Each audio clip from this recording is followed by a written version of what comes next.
तो देखो भाई क्वेश्चन में क्या लिखा हुआ है, एक बॉल है, a ball of mass m is dropped on to a floor from a certain height, ठीक है, the collision is perfectly elastic and the ball rebounds the same height and again false.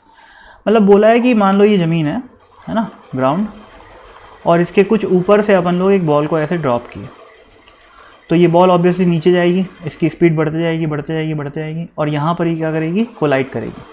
और यहाँ जो collision है वो कैसा है, perfectly elastic. Perfectly elastic collision है, मतलब क्या हुआ, जितनी स्पीड से टकराई थी उतनी ही स्पीड से वापस जाएगी, और अगर उतनी ही स्पीड से वापस जाएगी तो वापस अपनी सेम हाइट पे पहुँच जाएगी। और ये सिलसिला हमेशा चलते रहेगा, ऊपर नीचे ऊपर नीचे ऊपर नीचे ऊपर नीचे, ज़िंदगी भर चलते रहेगा, क्योंकि इलास्टिक कोलिजन है, एनर्जी कंजर्व है ना। अब पूछा क्या है कि find the average force exerted by the ball on the floor during a long time interval. तो भाई बॉल क्या कर रही है, ग्राउंड को लगातार हिट कर रही है बार बार, तो नॉर्मल फोर्स एक्सर्ट कर रही है, और उसी नॉर्मल फोर्स की एवरेज वैल्यू हमें कैलकुलेट करने के लिए बोला है, ठीक है। अब भाई फोर्स की कैलकुलेशन है, तो फोर्स की कैलकुलेशन के लिए अपने को क्या पता होना चाहिए, एक्सेलरेशन पता होना चाहिए। कौन सा एक्सेलरेशन पता होना चाहिए, एवरेज एक्सेलरेशन पता होना चाहिए, है ना। तो after very long time average acceleration क्या होएगा, change in velocity divided by time. तो भाई साहब सोचो, आज ये बॉल मतलब t इक्वल टू 0 पे मान लेता हूँ कि बॉल जो है रेस्ट पे, ठीक है, तो फाइनल वेलोसिटी तो 0 है, इनिशियल वेलोसिटी सॉरी।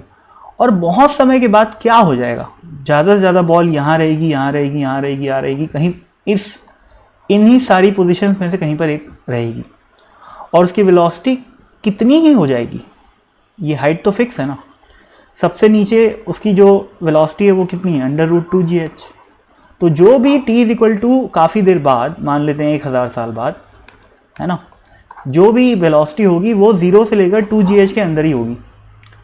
तो जो भी हो भाई, एक कुछ होगी वो, v मान लेता हूँ उसको, डिवाइडेड बाय टाइम कितना है, टाइम बहुत बड़ा है, 1000 ईयर्स। तो भाई ये v की वैल्यू कुछ भी होगी बहुत छोटी है, उसके आगे ये 1000 ईयर्स बहुत बड़ा है, मतलब लॉन्ग टाइम लिखा हुआ है क्वेश्चन में। तो ले देखिए ये ऑलमोस्ट क्या आएगा, 0 आएगा। तो जब एवरेज एक्सेलरेशन बॉल का 0 आ रहा है तो एवरेज फोर्स भी 0 आना चाहिए, ठीक है ना। एवरेज फोर्स 0 कैसे आ सकता है, देखो लगातार नीचे एक mg तो लग ही रहा है, ठीक है, और ऊपर क्या लग रहा है, नॉर्मल रिएक्शन बॉल पे। तो जो नॉर्मल रिएक्शन की एवरेज वैल्यू है वो mg के बराबर होगी, तभी तो इस बॉल का एवरेज एक्सेलरेशन 0 आएगा। एवरेज फोर्स 0 होने के लिए नॉर्मल का average should be equal to mg constant लग रहा है, नॉर्मल बीच बीच में लग रहा है, लेकिन उसकी एवरेज वैल्यू इस mg के बराबर होगी, तभी नेट फोर्स एवरेज में 0 होगा। इसका मतलब बॉल पे धरती माता जो नॉर्मल रिएक्शन लगा रही है एवरेज में, उसकी वैल्यू है mg, तो उसका अपोजिट बॉल धरती पे लगाएगा, फ्लोर पे लगाएगा, तो उसकी वैल्यू क्या होगी, उसकी वैल्यू भी क्या होगी, नीचे की तरफ नॉर्मल रिएक्शन एवरेज, इसका जो रिएक्शन होगा, और उसकी वैल्यू क्या होगी, mg। तो ले देखिए इसका आंसर क्या है, mg है, ठीक है ना। ऑन एन एवरेज बॉल धरती पे mg का फोर्स लगा रही है, एक बहुत लंबे टाइम इंटरवल के में अगर देखा जाए तो, ठीक है। और देखो यार एक चीज़ और बताता हूँ, अगर बहुत दूर से देखूँ मैं इस सिचुएशन को, जैसे मान लो थोड़ा सा इमेजिनेशन करने की कोशिश करना है ना, बहुत अच्छी चीज़ बताने वाला हूँ। ये मेथड अगर समझ में आ गया तो फिर बहुत अच्छी बात है, मतलब तैयारी अच्छी चल रही है। मेथड 2,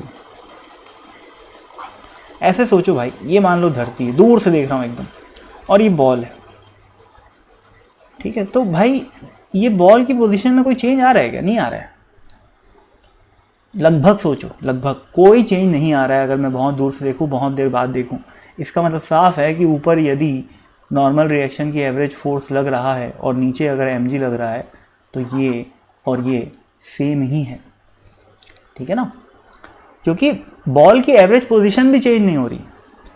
इतनी सी दूर में बॉल क्या कर रहा है, वो अप एंड डाउन हो रहा है, तो उसकी बॉल की पोजीशन में भी कोई खास चेंज नहीं आ रहा है। ऐसा नहीं है कि आज बॉल यहाँ पर है और कल वो मिल्की वे गैलेक्सी को क्रॉस कर गई, नहीं, वो इतने में ही है, तो ना पोजीशन में चेंज आ रहा है, ठीक है ना, और ना वेलोसिटी में कुछ खास चेंज आ रहा है, ठीक है। मतलब अगर मैं टाइम की रेस्पेक्ट में बात करूँ, क्योंकि टाइम हमने बहुत लंबा लिया हुआ है, टाइम को ऑब्वियसली भैया √2g के h के आसपास रखोगे या इसका आधा या इसका 1/3 या इसका 2 गुना, तब फिर पूरी कहानी बदल जाएगी। लेकिन लॉन्ग टाइम की बात क्या हुआ है। तो आई होप इतनी डिस्कशन इसके लिए काफ़ी है। धन्यवाद।